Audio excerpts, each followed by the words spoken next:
Welcome to Mr. Pronunciation Guide, where we master the art of pronouncing some of the world's most commonly mispronounced words. From tricky terms to curious names, we have you covered. Today let us dive in and learn how to say Güle means go smiling or goodbye in Turkish, said to the person who is leaving. It's a warm way of wishing someone well as they go.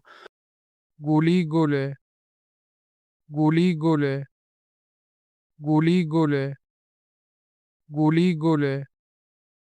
güle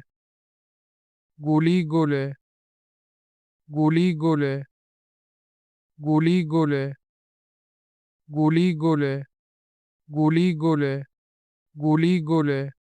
Check out more videos on pronouncing tricky words and names with confidence. Avoid common mispronunciations with tips from this video. If you found it helpful, I would love your support. Thanks for watching and I will see you soon.